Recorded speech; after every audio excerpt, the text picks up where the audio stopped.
लड़ेंगे सर, दिल्ली के लिए लड़ेंगे, काबुल के लिए लड़ेंगे, लड़ना ही जिंदगी है सर। अभी सब कुछ नहीं हारे, वो अदम्य साहस और इच्छा शक्ति जो सर झुकाने और सजदा करने को। दुनिया में मौत को छोड़कर किसी चीज की कोई गारंटी नहीं है, कयामत तक लड़ेंगे। कल एक साहब कह रहे थे कि आजकल के बच्चे बड़ी महत्वाकांक्षा नहीं रखते। मैंने कहा उसका एक बड़ा सिंपल सा रीजन है, बड़ा साधारण सा रीजन है, वो छत से ऊपर देख ही नहीं पाते। हम गांव में जाते थे नाना क्या, आसमान के नीचे सोते थे, खुले आसमान के नीचे चारपाइयां बिछती थी सर, और जमीन से आसमान तक नजर जाती थी। जब तक बच्चे आसमान के नीचे सोते रहे, उनकी महत्वाकांक्षाएं बढ़ी रही, और जब बच्चों ने आसमान देखना ही बंद कर दिया, महत्वाकांक्षा छोटी हो गई। दुनिया में अगर जैसे लोग कभी कभी मुझसे कहते हैं वादा करो, मैं नहीं करता सर। गारंटी दो, वो तो दे ही नहीं सकते सर। दुनिया में मौत को छोड़कर किसी चीज की कोई गारंटी नहीं है। आकस्मिक है तो दुख होता है सर, महामारी है तो दुख होता है सर। घर में जब भी मौत होती किसी की, कोई बेसहारा होता है सर, वो एक असहाय घटना है सर। इस महामारी के दौर में मैंने अपना एक भतीजा खोया सर, 28 साल का सगा भतीजा। सुबह 5 बजे मैं उसे, अपनी भाभी, अपनी भतीजी को गोंडा के बस स्टेशन पर छोड़ने गया सर। जब मैं छोड़ने गया सुबह 5 बजे, तो रास्ते में ही लखनऊ की बस मिल गई। तो उसने हमसे कहा कि चाचा जी ये बस रुकवा दीजिए, लखनऊ जा रही है। और इस बार जब हमसे मिला तो उसने कहा कि, मैंने कहा तुम तो हमसे बात ही मत करो, तुमसे जब मैं कह रहा हूं कि सिविल सेवा की तैयारी करो, 1 साल मेरे कहने पर चलो तो चचा। तो जाते जाते उसने मुझसे कहा कि अब 1 साल तक जो भी कहोगे वो करूंगा।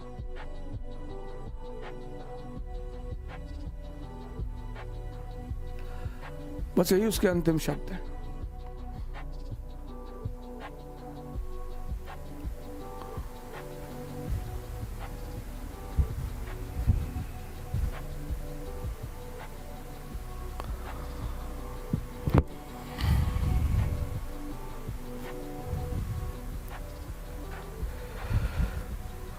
बस यही उसके अंतिम शब्द थे।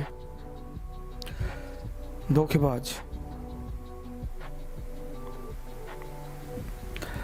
शायद घर के लोग समझ नहीं पाए,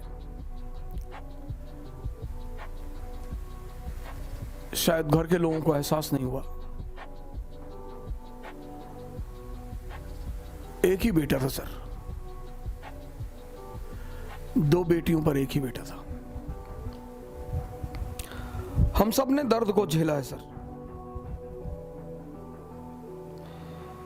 सिर्फ मुस्कुराने का मतलब, सिर्फ चिल्लाने का मतलब यह नहीं होता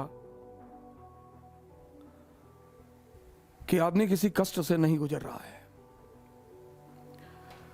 लेकिन दर्द को गाने से कुछ भी नहीं होता सर। खुशियां बांटने की चीज है और दर्द पीने की चीज है। मैंने अपने जीवन में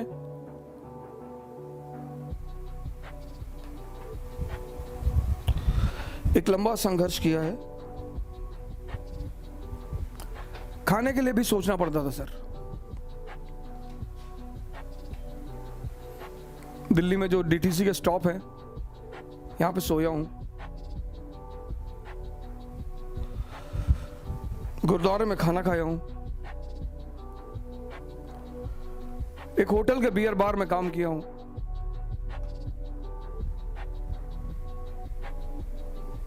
कभी फुर्सत से बताऊंगा आपको।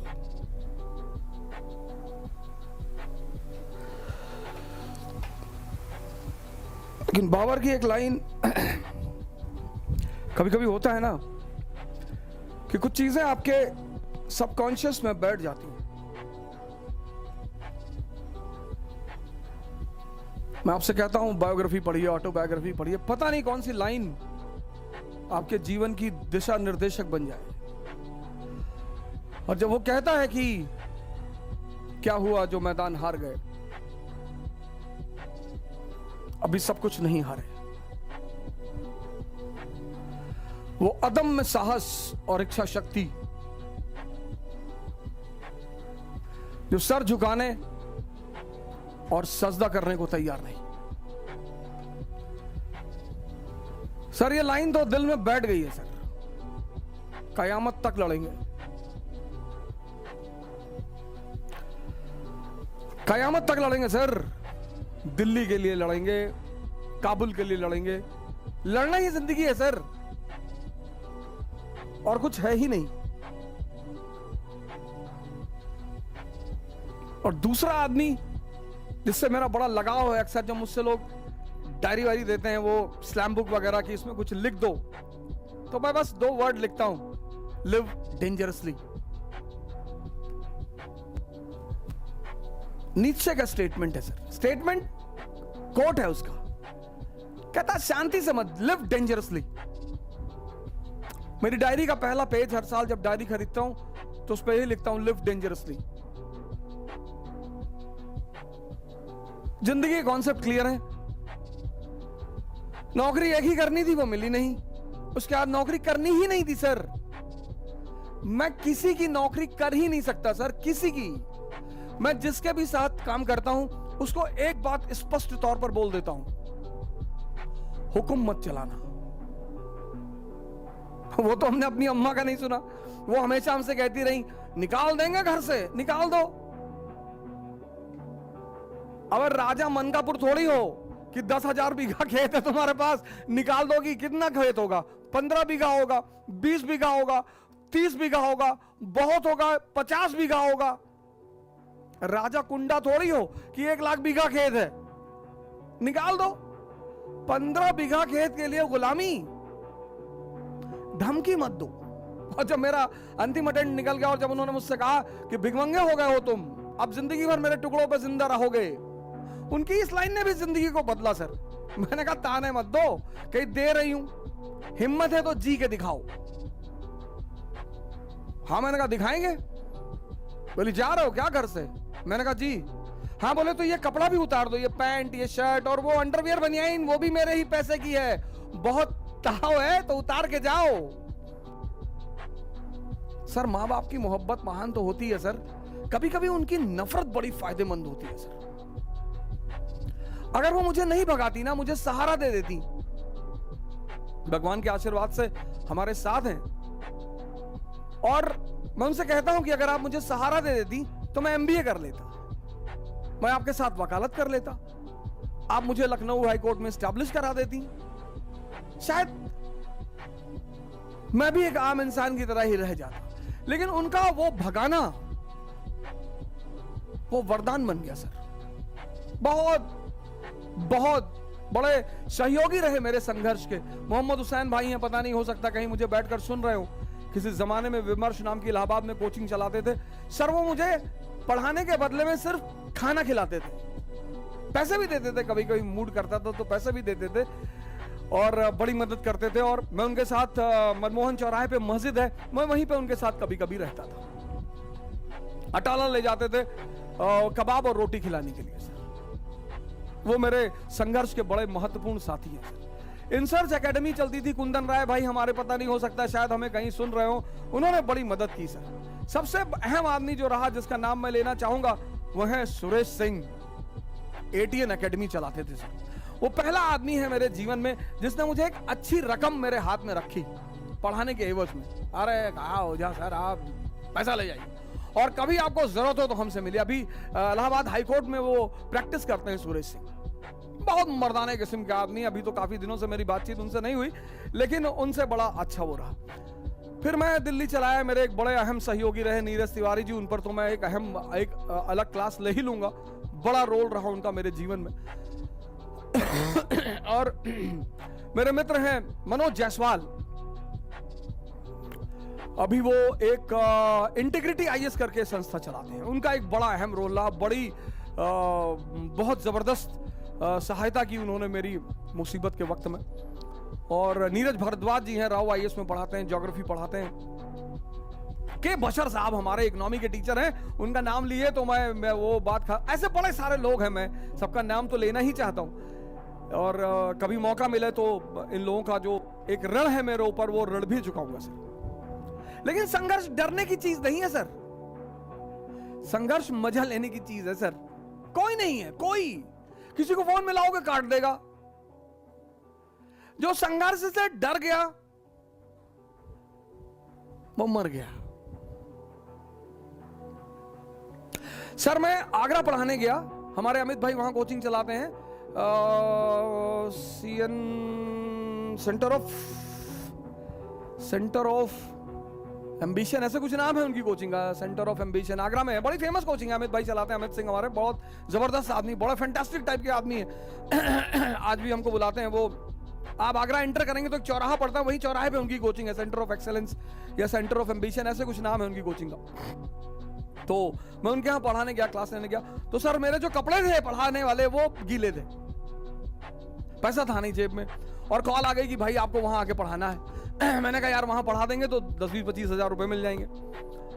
तो सर नीरज तिवारी ने क्या किया, वो जो मेरे कपड़े गीले थे, वो बंदा, हम यहां से आए सराय काले खां, और सराय काले खां से हमने बस पकड़ी और हमें आगरा जाना था। तो वो रास्ते भर वो मेरी शर्ट को बाहर ऐसे लटकाए रहा कि हवा चलेगी तो सूख जाएगी।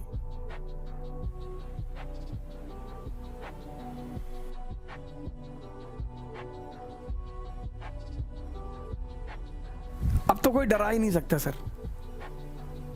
हर रंग, हर रूप जीवन का देखा है सर, हर मौसम देखा है, हर चीज बनाना जानते हैं। मटन करी बना ले तो ताराचंद में बम बनाना भी सिखाया जाता है सर। हमारा केपीयूसी छात्रावास तो उसमें डिग्री देता है सर इलाहाबाद में कि कितनी आवाज पैदा होती है। इलाहाबाद एक बहुत ही महान सेंटर है सर। तो मैं ये कहना चाहता हूं कि संघर्ष अब तो सर ये लगता ही नहीं सर। यही मैं आपसे कहता हूं। हमारे एक मित्र हैं, अब तो रहे नहीं, श्री एस के ओझा जी, हमारे संघर्ष के बहुत बड़े साथी थे वो। उनका एक कमरा था सर 6x6 का, 6x6 का सर। हम उस 6x6 के कमरे में 3 लोग सोते थे सर। हमारे पास इतना पैसा नहीं था कि हम रूम रेंट पे ले लें मुखर्जी नगर में सर। सर मेरी 8 बजे सुबह क्लास होती थी, और अब शुरुआत में तो आपके पास इतना पैसा होगा नहीं, घर से कोई बैकिंग थी नहीं, माता जी ने घर से भगा दिया था। सिर्फ मेरे एक बचपन के मित्र हैं जिनका नाम मैं किसी दिन बहुत फुर्सत से लूंगा, पंकज पांडे जी, उन्होंने बीच बीच में बहुत आर्थिक सहायता की सर। लेकिन आप हर महीने खाने का पैसा, कपड़े का पैसा थोड़ी मांगेंगे सर। 8 बजे से लेकर 2 बजे तक होटल में, 4 बजे ऑटो से कमरे पहुंचते थे, सुबह 8 बजे क्लास होती थी सर। ये जो यात्रा है सर, अब तुम्हें डिसाइड करना है कि हंसोगे कृष्ण की तरह। इस आदमी का जीवन देखो सर, जन्म से मृत्यु तक चुनौतियां।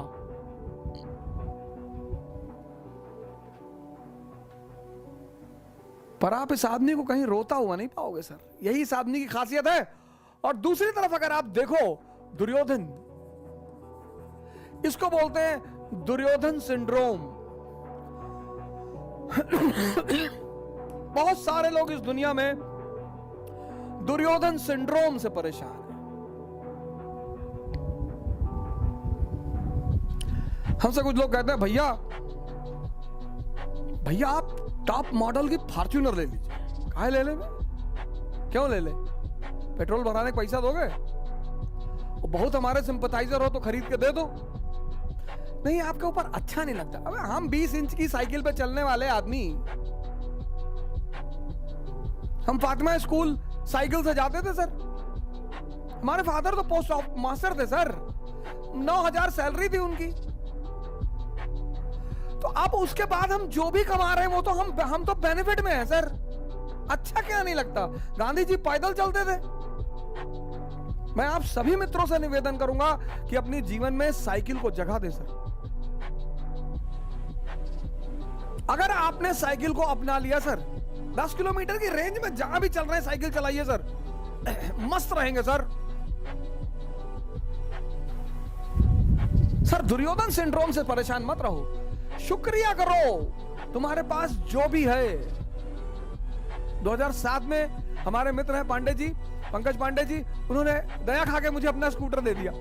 उनके पास एक ब्रेवो स्कूटर था, तो हमसे कहे यार तुम जो है कोचिंग तक जाते हो ऑटो पकड़ के, हमको अच्छा नहीं लगता, तो ब्रेवो स्कूटर दे दिया उन्होंने।